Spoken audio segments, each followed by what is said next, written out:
Thank you. So joining me now is Democratic Congressman Vicente González. He represents a portion of the South Texas along the U.S.-Mexico border.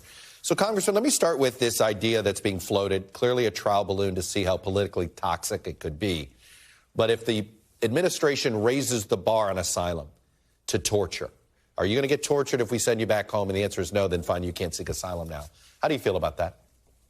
Well, I got to tell you that our asylum laws are antiquated and they are being abused. The vast majority of people who come to our southern border are escaping poverty and not necessarily violence or the laundry list of things that are told our border. I've proposed something called the Safe Zone Act, which creates a zone on the border of Guatemala and Mexico, kind of like the green zone we had in Iraq, if you will. But it would have asylum seekers be able to be processed at that juncture. And if we're going to allow them in under the credible fear standard that we use now on our southern border, which is quite a low standard, then we should allow them in from this juncture or their home country. This should be a pilot program where they can, from there, fly into their final destination. And it would do two things. It would take the pressure off our southern border and allow the Border Patrol and law enforcement to do the job that they've been trained and hired to do. And it would also remove the cartel element that's charging migrants $6,000 to $8,000 a head to get to our southern border. And it's the only proposal that I've seen so far that I think makes sense. I'm from the border. I understand what's happening on the border. I understand the abuse that migrants go through to get to our southern border. And it's also enriching cartels. We need to have a proposal, a plan, but we have to be honest with ourselves. The fact is, asylum laws that we have now are antiquated and are being abused. People are escaping poverty and are showing up to our border. So should poverty be part of asylum? I don't believe so. I think we should help economies around the world and help countries. There's a lot of poverty around the world, and we can't cure every single problem for everyone in every country. But I think more could be done for our neighboring countries like Central America. I think we should be addressing root causes and creating and making investments that create conditions for people to stay in their native country.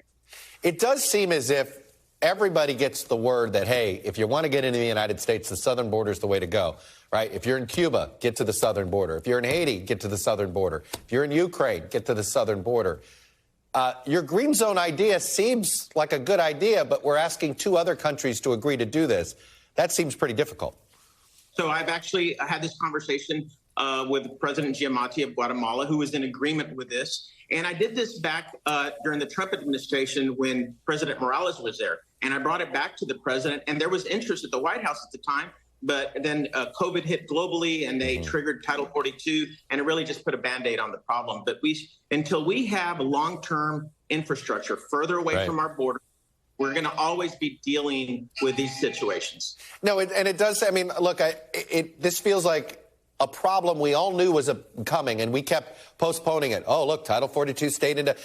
It was just my test isn't due today. I don't have to turn the paper in for another 6 months. And then what do? We wait 5 months and 30 days.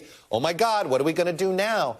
I have to say, as looking at this from, average citizen, this feels like nobody in Washington wants to deal with this problem. Yeah, well, I do. I know you do. My border directly, and I have a plan. I've given this plan to the White House. It's a plan that makes sense. It's not a Democrat or Republican plan. It's an American plan to resolve the problems that we have on our southern border. Would you be in favor of reinstituting Title 42 temporarily if it simply was about easing the border? You would? Yeah, I've actually written letters to the president asking him not to lift Title 42. We're still not completely out of a pandemic.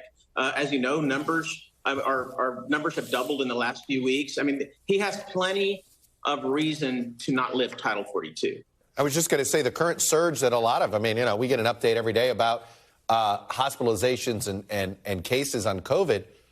Let me just say the bar's red in like 45 of 50 states right now. Right. That's right.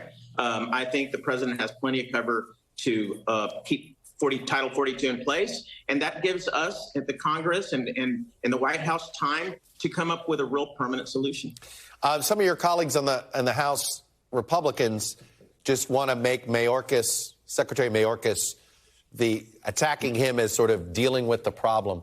Do you think this is anything to do with him, or is this just simply institutional? It's institutional. I mean, Secretary Mayorkas has no doubt been in a very complicated place during a very complicated time, but we can't just target him for being the reason. In fact, I think Republicans use that as a distraction for not having a plan. The plan that I proposed is the only plan that I've actually seen on Capitol Hill that really addresses the asylum-seeking problem that we have on our southern border. And I haven't seen one single proposal come out of the Republican side. And I'll be clear about this. When Trump was in office, Democrats would go down to my border and point fingers at President Trump. When Biden's in office, I have a slew of Republicans going down there pointing the finger at Biden. And everybody uses the border as a political backdrop, regardless of what side is in power. What we need to do is come together as a country and come up with a proposal that will have a long-term solution to our southern border. Congressman, you're speaking very rationally and logical. That usually doesn't go well in Washington.